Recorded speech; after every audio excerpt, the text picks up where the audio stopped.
Hey, thanks for joining us today. I'm meteorologist Taylor Cox, and we are tracking the last little bit of snow that's left over from this weekend. But we are moving on to a different type of pattern as we head into February, which we'll break down a little bit more here in just a few minutes. But the first thing that I see is the chance for storms down to the south for tomorrow. Yes, we just have to wait about 36 hours. It'll be a late evening, Tuesday night system that's coming through all the way into Wednesday morning. So we'll take a look at that here in just a few minutes.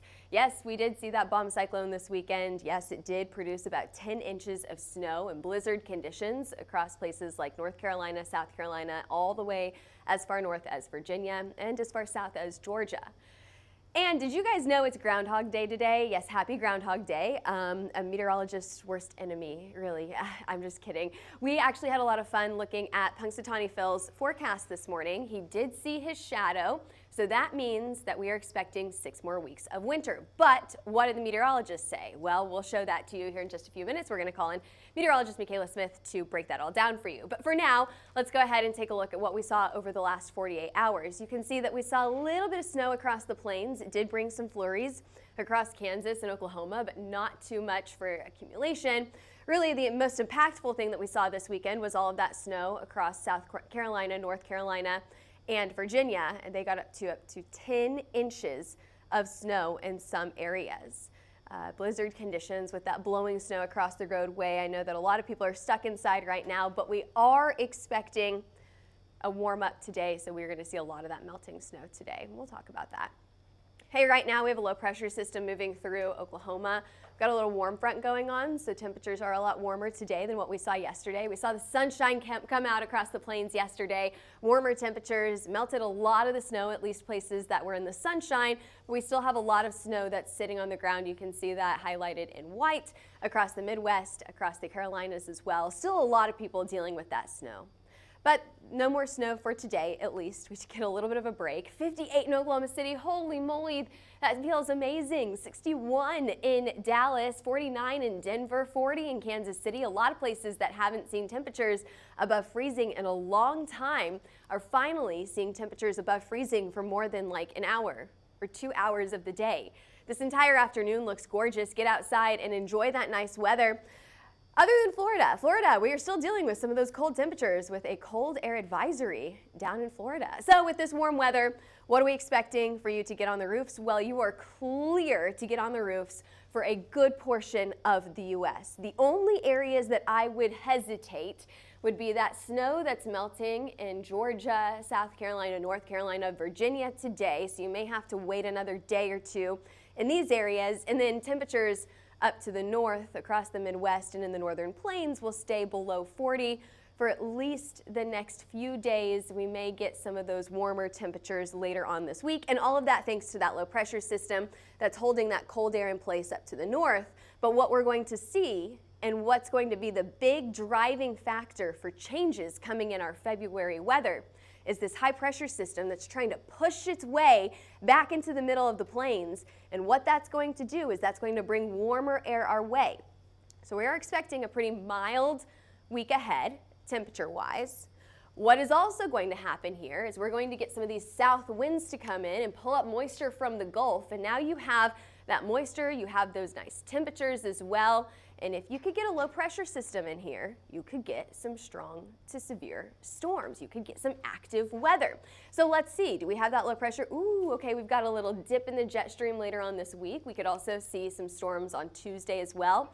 And I have looked as far as early next week, and it looks like next week we could also see another round of severe weather. So that's what I was talking about earlier, where the pattern is changing. Let's start with Tuesday. So Tuesday afternoon into the overnight hours. That's whenever we're likely to see scattered thunderstorms. Are these going to go severe? It's a low chance for severe weather right now. However, it's the most promising chance that we've seen in a while. Now, most of these storms will be non-severe, and we'll talk about that here in just a few minutes. But if they do pulse up for a very brief time and go severe, what we're expecting here is up to quarter-size hail, maybe some strong wind speeds as well, anywhere from Houston all the way through Louisiana and on the western side of Mississippi. After that, we go through a lull for severe weather, but I do think that we're going to see better chances as we head into the end of this week and next week as well. Again, all of this thanks to those dew points increasing, coming up with that moisture coming up from the Gulf, right? And then you have that system come through. It's going to clear out that moist air, but it's also going to bring us that chance for storms. This will be late Tuesday night and into Wednesday morning. Let's go ahead and take a look at your future radar here. We're going to get a lot of rain, not only down to the southeast where we're expecting those storms, but also up to the Midwest, where you're going to see a little bit of a mix between rain and snow. You're going to see that snow anywhere from Kentucky all the way up to the Midwest, but then rain other places across the south. And we need this rain in this area. We absolutely need that rain to get rid of the drought that's lingering. It's better than it was a few weeks ago thanks to that snow that we got a few weeks ago as well. Okay, here's your storms. Let's go ahead and talk about storms. Starting in the afternoon, especially out in East Texas, that's where we're going to see the first few storms. If any of these pulse up to be stronger than that severe threshold, you could get up to quarter-size hail, but I'm not betting on anything larger than that. It's going to be very, very isolated for those stronger storms right here.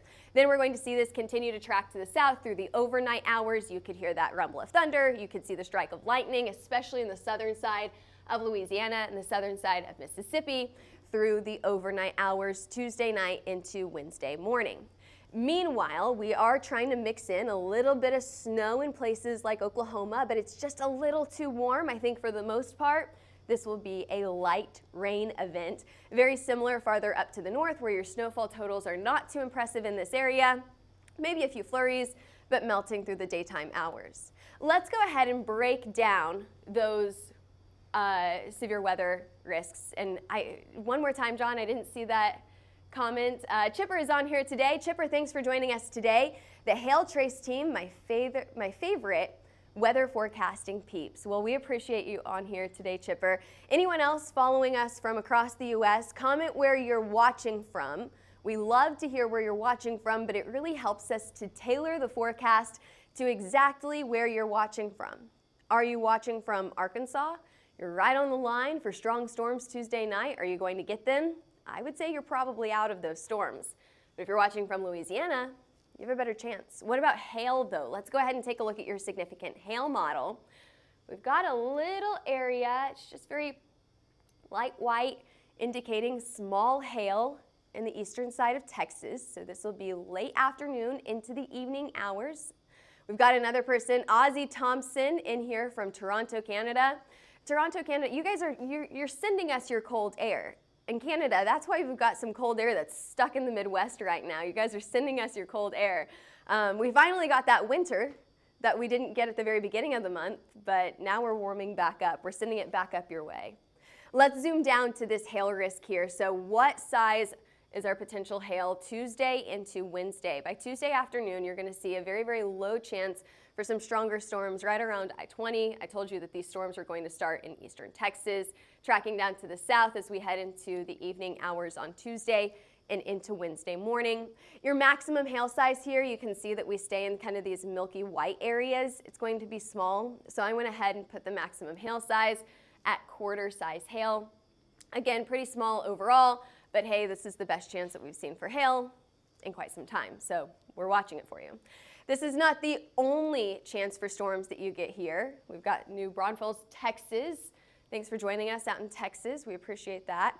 Are you coming to our Raising Hail tour? We'll be in Denton on Thursday, so make sure that you have tickets to that event on Thursday. I can't believe that the Raising Hail tour is finally this week. All right, enough chatting here. Let's go ahead and take a look at your chance for showers. We're going to go ahead and, let's see, where are we at now? Thursday, Friday, Saturday. Let's look at next Monday. Next Monday, it looks like we have another chance to see some showers and storms across the eastern side or western side of Oklahoma and into Texas. A lot of rain coming in here. We could also see the potential for strong to severe storms during this time as well. Next week looks very interesting to me. I would keep your eye out for a more significant chance for severe weather next week. We get a peak of it this week, but we really have a better chance for severe weather next week. So there's your chance as we head into the middle of next week. Let's go ahead and we've got another chance on Wednesday as well next week. We've got multiple chances for severe storms next week. Snowfall totals, I told you we have a little bit of snow coming in, but I'm not very impressed with the snowfall totals here. maybe an inch in some places, but not terribly impressive. But again, all of this thanks to that warm up that we see, thanks to a high pressure system that's making its way into the middle of the U.S. It looks like temperatures are going to warm up quite nicely through the plains, staying on the chilly side across the East Coast, especially our New England states as we head into the middle of this week. We once again go back to that U.S. divided, right? Where you go out to the west and it's warm, and you go out to the east and it's a little bit cooler. But everyone gets that warmer weather by Friday. And I'm sure a lot of people are ready for this warmer weather, as we've seen just so much snow across the U.S. over the past 10 to 15 days. So let's take a look at temperatures here. We've got the 50s moving into Oklahoma today. Overnight lows in the 30s. You don't have to drip your faucets at this point, which is really nice. Tomorrow, temperatures are in the 40s and 50s once again. You've got that cold air really sticking across the Midwest and across our New England states. For the most part, we are seeing a nice warm up. Now, I did tell you at the very beginning of this forecast that Punxsutawney Phil saw his shadow today. What does that mean? That means 6 more weeks of winter. But we've been talking about spring-like conditions. So what does that mean? Are we really going to see those spring-like conditions, or are we going to see those more winter-like conditions? And for that, I'm going to bring in meteorologist Michaela Smith to break down exactly what we're expecting for February and what we saw this time last year. Are we going to see that again? So Michaela, it looks like we've got that warmer air trying to work its way in, but what can we expect past February 11th, right yeah, here? you know, the start of the month, things are looking a little bit warmer, like you just showed behind. There's a big chunk of the U.S. I like this. It's been promising. The last 2 weeks of January, it's just been consistently U.S. divided, everyone to the east is freezing. Yes. And then if you're to the west, you've been enjoying the warmth. So they're sharing it a little bit more, with the central U.S., not the East Coast yet. Thank you. We appreciate that. But this to me tells me spring, so I want to hear, what does the rest of February look like? Absolutely. So yes, we can look ahead. This is the first kind of week and a half that you're looking into in February, the 7th through the 11th. So you're seeing a lot more of that warm air now being shared a little bit more past the central portion of the U.S. But if you're along the East Coast, again, you are continuing to see these pretty chilly conditions. A nice change, though, maybe for the East Coast after rounds of snow in lots of areas. Florida saw snow twice. Georgia has seen snow twice. North Carolina, South Carolina, the Virginias just saw a ton of snow. Now things are starting to trend a little bit drier, so good news there. But back towards the West Coast, things are starting to trend a little bit wetter than average, and they've been pretty dry here recently after a record-setting into December. Here's that February look-ahead graphic that we made you guys, and we kind of gave you a sneak peek last week what to look like. So now that it is February, we'll just remind you, as the month continues, we're still expecting very cold conditions for the north and the northeast. Now, that does not mean there are not going to be times that things are a little bit warmer. February is one of the biggest months that we see these roller coaster temperatures. That will continue to be the truth, but you can really highlight some of these areas where they're more likely to see these prolonged cold snaps and the bitterly cold temperatures moving in. Late month storms really about the middle of the month towards the end of the month, just like Taylor was mentioning. We're starting to kind of get these trends looking ahead that the Deep South's going to have just a little bit more storm activity starting to pick up. And then things will continue to be a little bit warmer for the West Coast. That is a trend that's been happening since about mid-January. So looking at this monthly February outlook, again, this is the one from the Climate Prediction Center. Keeping it cooler for the east, where it's been cooler, keeping it still warmer out towards the west, so very similar to what we just said. But then also you can see for precipitation, bringing a little bit more moisture to the north and towards the south, and a little bit drier conditions in some places that maybe need a little bit of a break from some of that snow that we just saw. But as we look a little bit further then, after February, people really start thinking about severe weather season. Here are some tornado reports, frequency by the years, and you can see where we were in 2025. Now, talking about 2024, had a lot preliminary amounts of tornadoes. This was 2025's number, excuse me, not 2024. But look at 2024, how many tornadoes we saw. And then 2019 and then 2004, we had some really active years. And something that Taylor mentioned earlier too is today's Groundhog's Day. We saw the forecast from Punxsutawney Phil. Did he see his shadow or did he not? He said 6 more weeks of winter. Last year, he also said that, and you can see the totals were a little bit lower for 2025.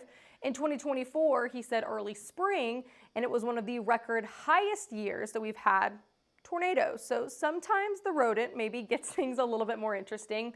Looking back at the beginning of last year, we really wanted to see, okay, he said 6 more weeks of winter. Well, we actually had a pretty early jump, though, for the start of some of these kind of spring-like storms. Check out March. There are over 300 tornadoes in March. Whoop, let's go back really fast. Jump too quickly ahead to there. 300 tornado reports in March, 352 in April, 332 in May. So it was a pretty active beginning to the severe weather season last year. And then it started to fade off a little bit more. Some years you see more of that activity in May and June, but it wasn't like that last year. So he said spring was going to be a little bit later on, but the numbers show something a little bit different, which is why you always trust your meteorologist, because we have a better idea than maybe the rodent does. And that's a great thing that we're going to kind of mention now. This is the 3-month temperature outlook. This is March, April, and May. So you're seeing a lot of warmer than average conditions across the U.S. And for a lot of the U.S., sitting kind of right on that in-between of could see more moisture sometimes, could see things a little bit drier, which really continues to give us that indication, hey, it's getting to that point that spring is just around the corner, even though it said 6 more weeks of winter. Talking about really, like we just showed you, March is really when we start to see those tornadoes kind of take off, and then especially in April and May. So I'm going to bring back meteorologist Taylor Cox because, like she's already mentioned a few times now, the Raising Hail Tour is about to start, and we have a sneak peek of what people can actually expect if they go on the Raising Hail Tour because, like we said, you know, spring's not officially here just yet. We have a little bit longer, and so did Punxsutawney Phil, you know, that we have a little bit more of winter. But people want to get ahead to know like what's going to happen in spring, and we have a way for them to do that. You know, it's so hard whenever Punxsutawney Phil is even just a little correct because he has such a bad accuracy or such a low accuracy. What we say, it was like 30-something%. 35%. So trust your meteorologist. But we are seeing the first few peaks of severe weather this week starting tomorrow. And I think that's getting people interested in what's going to happen for the rest of the season. So we have the Raising Hail forecast, the hail forecast for 2026, which we are so excited to debut tomorrow in Edmond. Oh yeah. At the Raising Hail Tour. We are so excited. Yeah, I'll let you tell people a little bit more where they can go get tickets and all that stuff. We got 6 stops, guys. You want to be there. Yeah, so if you can't make Edmond, you can also go to Denton, Chicago, Denver, Minneapolis, or Omaha. These are all of our dates that we're headed to these stops. Go to raising-hail-tour.com, DM us for a discount code because we have a discount code if you are headed to any of these stops starting in Edmond tomorrow. Michaela and I will both be there and seeing the event, and we will also be doing some behind the scenes during this forecast. So if you can't make it tomorrow, make sure you still watch the live forecast because we are going to show you some behind the scenes of this hail tour. We are so excited. Our CEO, Derek Klein, who you can see right here, he is going to give that hail forecast, but us as an entire company have really worked on this together. So you've got lots of meteorologist brains going into this forecast, but Derek does such a phenomenal job every year. We are so excited to kick that off tomorrow. Again, don't forget raising-hail-tour.com to get your tickets for all of those events or whatever city is nearest you. In the meantime, follow us on Twitter, Facebook, Instagram, YouTube, and TikTok for all of your weather updates. We're going to be giving more weather updates and more behind the scenes content on those platforms. And if you're interested in a hail, wind, or tornado map, make sure that you head to HailTrace.com. One of the #1 things that I hear from people every single year is the most successful thing that you can do for your spring season, and even after that, summer and fall as well, is to be prepared. Go ahead and get those hail maps today. Be prepared whenever those storms hit.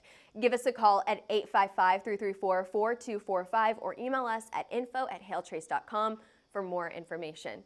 Thanks for joining us on this Monday afternoon. I'm meteorologist Taylor Cox, and we'll see you back here for your forecast. Same time, same place tomorrow.